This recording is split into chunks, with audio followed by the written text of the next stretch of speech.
Hello everyone, welcome to सरकारी eight once again. तो इस वीडियो में जो है मैं आप सभी के साथ एचएनबीयू बीएससी नर्सिंग काउंसलिंग 2022 से रिलेटेड एक इम्पॉर्टेंट डिस्कशन करने वाला हूं। तो पहली चीज तो मैं आपको ये बता दूं कि जो फर्स्ट राउंड की काउंसलिंग है उसके रजिस्ट्रेशन अभी ऑन गोइंग हैं। तो जिसने भी अपना अभी तक रजिस्ट्रेशन नहीं करा और जो एलिजिबल कैंडिडेट्स हैं वो अपना रजिस्ट्रेशन कर सकते हैं। 25 नवंबर जो है वो उसकी लास्ट डेट है, ठीक है। लेकिन आप जो है अपनी रजिस्ट्रेशन और जो चॉइस लॉक करने का जो काम है ये आप 24 नवंबर की रात तक अगर आप कर लें तो बहुत ज़्यादा अच्छा रहेगा, क्योंकि लास्ट डे पर जो है काफ़ी ज़्यादा रिस्की रहता है। कई बार वेबसाइट सही से काम नहीं कर रही होती है या कुछ भी इशू आ सकता है, इसलिए 24 नवंबर तक जो है आप अपना वर्क कंप्लीट कर लें तो ज़्यादा बेटर रहेगा, ठीक है।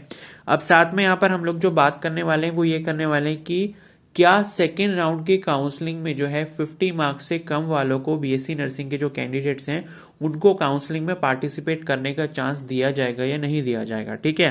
तो उस पर मैं कुछ डिस्कशन करने वाला हूं, जो मतलब मुझे इंफॉर्मेशन मिली है उसके बेसिस पर।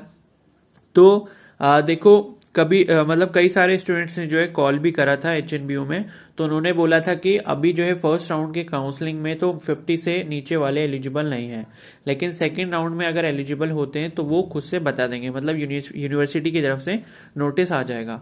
तो पहली चीज तो देखो ये समझने की यहाँ पर जरूरत है कि फर्स्ट राउंड में अगर सभी कैंडिडेट्स भी नर्सिंग के पार्टिसिपेट करते हैं काउंसलिंग में, 50 से अबव वाले जो है मतलब जो एलिजिबल कैंडिडेट्स हैं, उसके बाद भी काफी सारे सीट्स जो है यहाँ पर खाली रहने वाली है, ठीक है, मतलब वैकेंट रहेंगी। तो एक पहली चीज तो ये है कि सीट्स जो है वो वैकेंट रहेंगी तो उनको वैकेंट रहने नहीं दिया जाएगा, ठीक है। दूसरी बात यह है कि जैसे मैं ये सोच रहा था कि आईएनसी का जो इन्होंने रूल फॉलो किया है, तो क्या मतलब ये आगे भी उसको स्ट्रिक्टली फॉलो करेंगे। तो देखो ये मतलब मेरे को ऐसा लगता है कि इतना ज्यादा स्ट्रिक्ट नहीं होंगे ये लोग। मतलब फर्स्ट राउंड की काउंसलिंग में भले ही उन्होंने इसको एज अ स्ट्रिक्ट रूल बना दिया है, लेकिन मैं ऐसा क्यों बोल रहा हूँ कि सेकेंड राउंड में जो आपको पार्टिसिपेट करने का चांस मिलेगा वो मैं इस बेसिस पे बोल रहा हूँ कि उत्तर प्रदेश में जो है मतलब यूपी में जो बीएससी नर्सिंग का कॉमन एंट्रेंस एग्जाम हुआ था जो कि केजीएमयू ने कंडक्ट करवाया था, तो वहां पर क्या था, फर्स्ट राउंड की जो काउंसलिंग हुई थी वहां पर भी आईएनसी का सेम रूल अप्लाई हुआ था। जनरल और ईडब्ल्यूएस कैटेगरी के जो कैंडिडेट्स थे तो उनके जो मतलब वो थे मार्क्स जो थे वो 50% मिनिमम होने चाहिए थे काउंसलिंग में पार्टिसिपेट करने के लिए। बाकी ओबीसी एससी एसटी के लिए उन्होंने जो क्राइटेरिया रखा था वो रखा था 40% मार्क्स का, ठीक है। लेकिन यहां पर जो है आपका क्राइटेरिया जो 50% रखा गया है। और वहां पर क्या हुआ था, अभी फर्स्ट राउंड की काउंसलिंग जब कंप्लीट हो गई तो सेकेंड राउंड का जो नोटिफिकेशन आया है यूपी बीएससी नर्सिंग काउंसलिंग के लिए, तो वहां पर जो है उस क्राइटेरिया को उन्होंने रिड्यूस कर दिया है। जनरल कैटेगरी के लिए जो उन्होंने क्राइटेरिया उसको घटाकर 40% कर दिया 50 से, और जो ओबीसी एससी एसटी कैटेगरी के कैंडिडेट्स हैं उनके लिए वो क्राइटेरिया जो है 40% से 30% कर दिया है, ठीक है। तो मतलब मैं कहना ये चाह रहा हूं कि अगर उत्तर प्रदेश की जो यूनिवर्सिटी है, मतलब जो केजीएमयू या फिर जो आपका एबीवीएमयू यूनिवर्सिटी है, जो मतलब आपका एंट्रेंस टेस्ट जिसने कंडक्ट करवाया है जो काउंसलिंग के लिए मतलब कंसर्न अथॉरिटी है, तो अगर वो इस चीज को चेंज कर सकते हैं, अगर वो इस क्राइटेरिया को चेंज कर सकते हैं, इसका मतलब है कि आईएनसी की तरफ से बहुत ज्यादा स्ट्रिक्टनेस नहीं है इस रूल के रिगार्डिंग, ठीक है।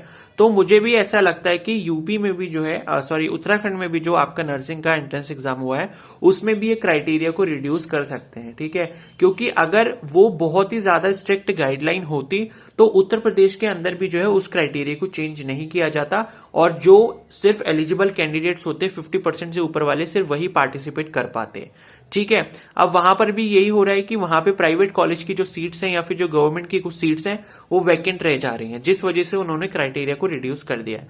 तो उत्तराखंड में भी मुझे ऐसा ही लगता है कि देखो सीट्स तो 100% बचेंगी, ये मैं आपको पहले ही बता चुका हूं कंप्लीट एनालिसिस करके, ठीक है। काफी सारी सीट्स जो है वो वैकेंट रह जाएंगी। तो पहला पॉइंट तो यही है कि सीट्स को ये खाली नहीं रहने देंगे, क्योंकि अगर गवर्नमेंट जो है अपनी सीट्स को खाली रहने देती है, ठीक है, सिर्फ मार्क्स के क्राइटेरिया के बेसिस पे, तो गवर्नमेंट का ही लॉस है उसमें, ठीक है ना। अगर बच्चे कॉलेज ज्वाइन नहीं करेंगे, पढ़ाई नहीं करेंगे, तो गवर्नमेंट को फीस कहां से मिलेगी, फीस कहां से, अगर फीस नहीं मिलेगी तो वो जो इंस्टीट्यूट है उसका इंफ्रास्ट्रक्चर जो है उसकी मेंटेनेंस में जो है कैसे पार्टिसिपेट कर पाएंगे, ठीक है ना।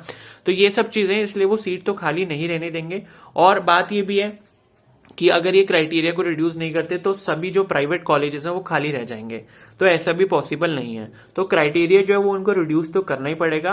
तो मेरा जो मतलब कंक्लूजन है इसके रिगार्डिंग वो यही है कि सेकेंड राउंड में जो है इस क्राइटेरिया को रिड्यूस कर दिया जाएगा और आपको जो है पार्टिसिपेट करने के लिए दिया जाएगा। लेकिन अभी भी जो है मैं 100% श्योर नहीं हूं, लेकिन मोर देन 90% श्योर हूं कि ऐसा ही होगा, क्योंकि यूपी में ऑलरेडी ऐसा हो चुका है। तो अगर यूपी में हो सकता है तो उत्तराखंड में भी हो जाएगा। ठीक है, तो बस यही इन्फॉर्मेशन जो है मुझे आप सभी के साथ शेयर करनी थी।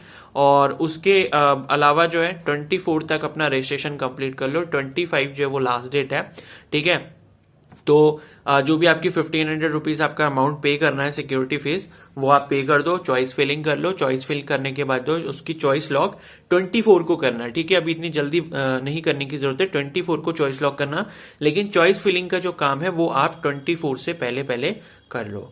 ठीक है, तो इस वीडियो को हम लोग यहीं पर एंड करते हैं। आई होप आपको ये वीडियो काफी हेल्पफुल लगी होगी, और मेरी भी विशेष यही है कि आपके लिए जो काउंसलिंग का क्राइटेरिया उसको रिड्यूस कर दिया जाए, ताकि आप सभी लोग जो परेशान हो रहे हो, इतने टाइम से वेट कर रहे हो काउंसलिंग का, तो आपको जो एक चांस मिल जाए। ठीक है, और मेरे अकॉर्डिंग 90% चांसेस हैं कि आपको जो है इसमें चांस मिल जाएगा, क्राइटेरिया जो है वो रिड्यूस कर दिया जाएगा। ठीक है, तो वीडियो को जो है हम लोग यहीं पर एंड करते हैं। आई होप ये वीडियो हेल्पफुल रहेगी। अगर ये वीडियो हेल्पफुल लगी तो प्लीज इसको जरूर लाइक कर देना, चैनल पर नए हो तो सब्सक्राइब कर लो और बेल आइकन को प्रेस कर लो, और कोई इसके रिगार्डिंग इंपॉर्टेंट अपडेट आता है तो उसके बारे में जो है मैं आपको इन्फॉर्म कर दूंगा। Okay, so thank you and have a nice day.